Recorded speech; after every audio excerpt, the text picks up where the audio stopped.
এটি হচ্ছে লালচিং নতুন ভবনের টপ ফ্লোর। এটা হচ্ছে দ্বিতীয় তলা। আপনাদের মনে আছে যে মাঝখানে পিতলের যে বুদ্ধ প্রতিবিম্ব দেখতে পাচ্ছেন, যে বিহার পোড়ার পরে খোলা আকাশের নিচে একটি বুদ্ধ মূর্তি উন্মুক্ত আকাশের নিচে বিশ্বময় একেবারে সাড়া ফেলে দিয়েছিল, বসা অবস্থায় ছিল, যে ছবিটি ব্যাপকভাবে বিশ্বে প্রচারিত হয়েছিল। আমি দেখাচ্ছি আপনাদের সেই সময়ের, দেখতে পাচ্ছেন নিশ্চয়ই আপনারা পাশে, এই যে চারপাশে সুপারি গাছ দাঁড়ানো, বিহার জ্বলে যাওয়ার পরে খোলা আকাশের নিচে ভূমি নির্দেশ যে অঙ্গুলি মুদ্রার বুদ্ধ নিশ্চল শান্তসৌম্য চেহারায় বসে আছে।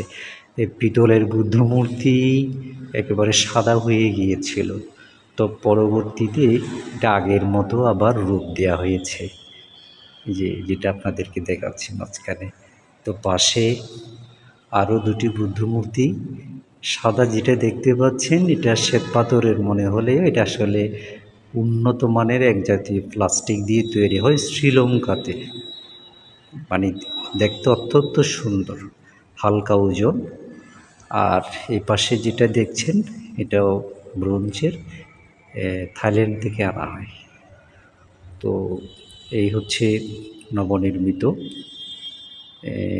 সাদা চিং লাল চিংয়ের বর্তমান অবস্থা। আমি বিহার দেখাইনি আপনাদেরকে, তো যারা আসেননি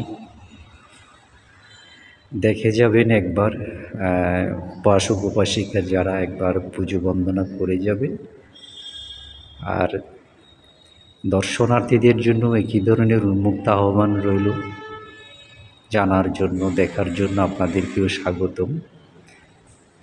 নবনির্মিত নতুন অবয়বের এই বিহারে সবাই ভালো থাকবেন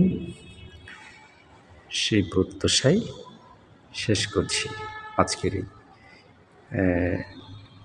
এই ভিডিওটি, এখানেই শেষ করছি। সকলে ভালো থাকবেন।